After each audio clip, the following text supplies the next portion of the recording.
فيما يلي تحليل مباشر لتأثير أي حرب بين إيران وأمريكا على مصر ودول الخليج، مع التفريق بين حرب قصيرة وحرب طويلة، لأن التأثير يختلف كثيراً. طيب، أولاً تأثير الحرب على مصر. أمنياً، مصر ليست هدفاً مباشراً لأي طرف. رفع حالة التأهب، تأمين قناة السويس، تشديد الرقابة البحرية، خطر غير مباشر إذا توسع الصراع في البحر الأحمر. الخلاصة: المخاطر الأمنية على مصر محدودة. اقتصادياً، في حرب قصيرة، استفادة نسبية، ارتفاع رسوم العبور في قناة السويس، زيادة الطلب، ارتفاع أسعار الطاقة قد يدعم عوائد الغاز. اضطراب محدود في الأسواق. في حرب طويلة، خطر تراجع حركة التجارة العالمية، ارتفاع أسعار الوقود داخلياً، ضغط على العملة والميزانية. الخلاصة: مصر قد تستفيد قصيراً، لكنها تتضرر إذا طال أمد الحرب.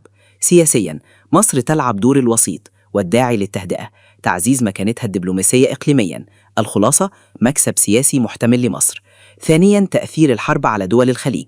أمنياً، في حرب قصيرة، استهداف محدود، قواعد أمريكية، منشآت حساسة، الدفاعات الجوية تمتص الضربات. في حرب طويلة، خطر حقيقي على المطارات، محطات النفط، المدن الحيوية، تهديد الملاحة في الخليج.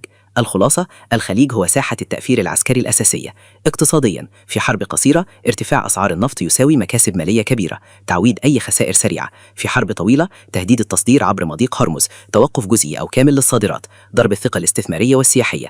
الخلاصة: مكاسب قصيرة، خسائر كبيرة إذا طال الصراع. سياسياً، اصطفاف أو ضغط أمريكي واضح، توتر داخلي وخارجي، محاولات التوازن بين واشنطن وتجنب التصعيد مع طهران. الخلاصة: موقف سياسي معقد وحساس. الخلاصة النهائية: مصر تتأثر اقتصادياً فقط إذا طال أمد الحرب، وقد تحقق مكاسب سياسية. الخليج هو الأكثر عرضة للخطر عسكرياً واقتصادياً. الحرب القصيرة قابلة للاحتواء، الحرب الطويلة كارثية على الخليج ومؤلمة لمصر والعالم.